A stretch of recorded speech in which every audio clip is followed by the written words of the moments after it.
Hi, Scott. Hi, Welcome Kenneth. to Taiwan. Thank you. It's great being here. It's my pleasure to see you again, and today we would like to see your comment and insights. That sounds good. I've been to a few of the Asian countries where we have offices, and it's a pleasure to be here for the first time. That's excellent.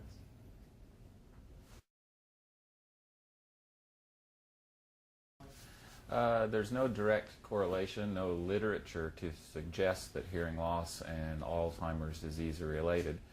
But historically, in clinical settings, I have seen patients who were thought to have Alzheimer's at an early stage, but what it turned out to be was actually a significant hearing loss. And as a result, they appeared to be confused and had poor memory. And once we fitted them with hearing aids, then suddenly it fixed the confusion and the memory and their attentiveness, and it turned out not to be Alzheimer's, but in fact hearing loss.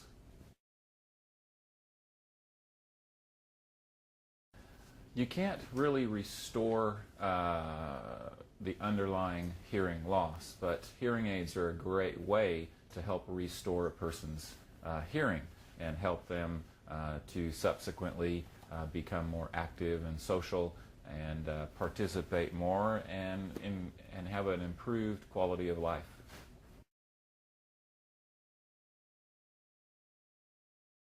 Well, the first thing I'd recommend is get a hearing test by a hearing care professional, either an audiologist or a dispensing clinician here in Taiwan. They can access services directly through any bayaudio clinic here in Taiwan. If they're unsure where to go, they can approach their GP and request a hearing test as well. No matter who you are, you will develop a hearing loss. The average person develops a hearing loss at about the age of 60 years old. One thing you can do to prevent it from deteriorating more rapidly than usual is to protect your hearing when you're around loud sounds. So if you're using a lawnmower or using a petrol line trimmer or at a loud concert, if the noise is loud, it's important to wear hearing protection.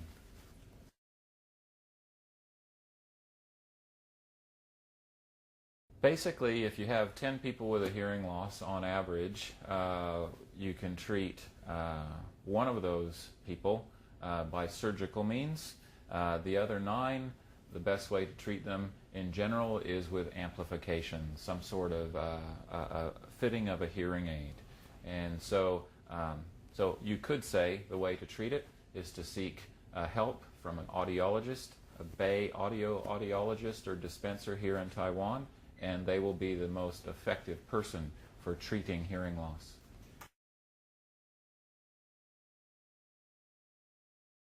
There's numerous benefits to wearing hearing aids. It increases your quality of life. It allows you to participate with family, interact with, hear people on the phone better, hear the television better, understand people in noisy environments. The amount of benefits are endless.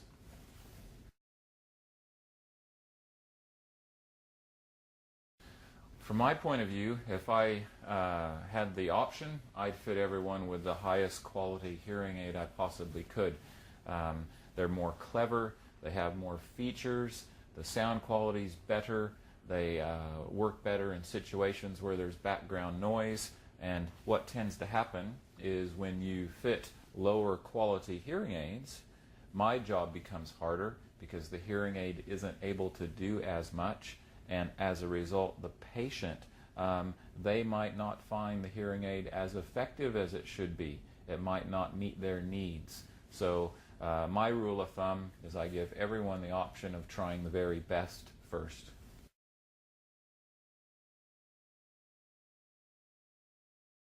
I've personally fit people with hearing loss ranging from very mild all the way up to quite severe hearing loss. Even the mildest hearing loss, if you're a very active person, if you're the CEO of a company here in Taiwan, you're in meetings, you're quite social, you're taking out your clients, even a mild hearing loss can significantly affect their ability to hear in noise. So a mild loss, if we choose the appropriate hearing aid to it, in that instance it would be a very high-tech, clever hearing aid that can give that person a significant benefit in improving their ability to communicate. And as a result, they'll do their job better. And on the other extreme, you can fit people with very, very severe hearing losses as well and give them an equal amount of improvement.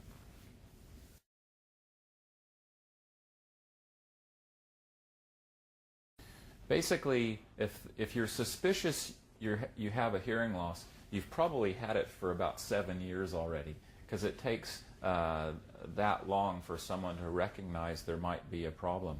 The best thing to do, again, if you have a hearing loss, is firstly approach a bayaudio clinic. Our clinics are in more of the high street settings here in Taiwan. We want them to be very accessible. We want them to be as accessible as going to an optometrist or going to a shop to buy a mobile phone. We're changing the model and the face of the profession here. Historically, our clinics have been more in a clinical or adhered to a medical model and access through a referral, maybe a GP, but we're trying to strip that away. So ideally, I'd want everyone in Taiwan to get their first hearing test from about the age of 35 or 40, and subsequently get a hearing test done every few years to monitor their hearing loss. It should be part of your normal health checkup, like you go get your teeth cleaned, or you go have a vision test, or you go have your blood pressure tests.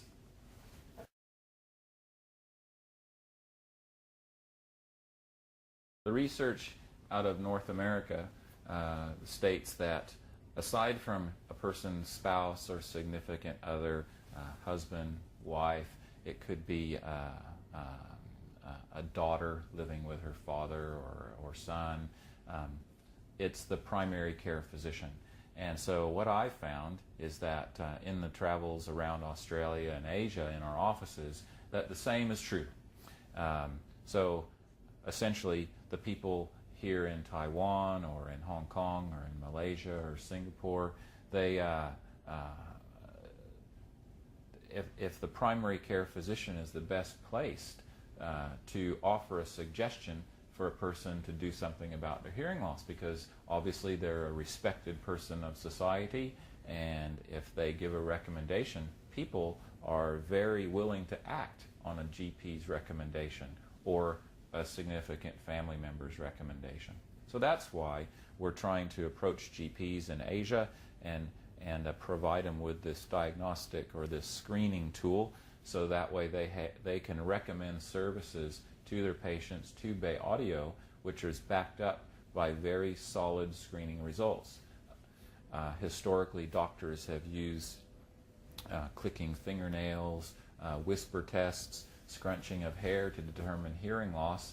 If we arm them with this screening tool, they're better placed to make a recommendation, and the patient in turn is more likely to act.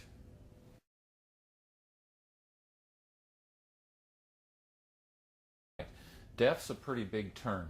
A person that is categorized as deaf can have, as I discussed before, a very mild hearing loss, and also their hearing loss can be so severe that a hearing aid won't work, and that's when you have to look at other options that are out there. For instance, many people have heard the term of a cochlear implant.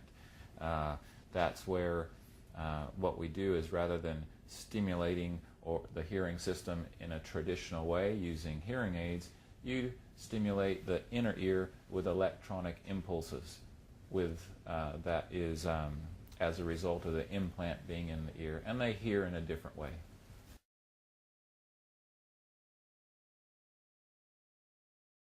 Well, a hearing aid, what it does is it captures sound in the environment, and it lifts or amplifies the sound. So it increases the amount of sound pressure levels which would ordinarily come into the ear canal and hit the eardrum. The eardrum, when it receives the amplification from the hearing aid, it vibrates more. And those vibrations are transferred into a fluid wave in the inner ear. That fluid wave activates little hair cells. The hair cells send an electronic signal to the brain, and then we hear, like you're hearing me now. A cochlear implant, how it works, is you're bypassing the sound transferred down the ear canal. You're bypassing the function that happens in the middle ear. You're bypassing the fluid wave, which is set into motion with a hearing aid, and instead a little electronic probe is wrapped around the inner ear in the cochlea or cochlea, depending upon the country you live in. And what we do is we stimulate the nerve endings inside the inner ear with tiny electrical impulses, and those impulses are transferred up to the brain, and then you hear it. That's how you hear with a cochlear implant.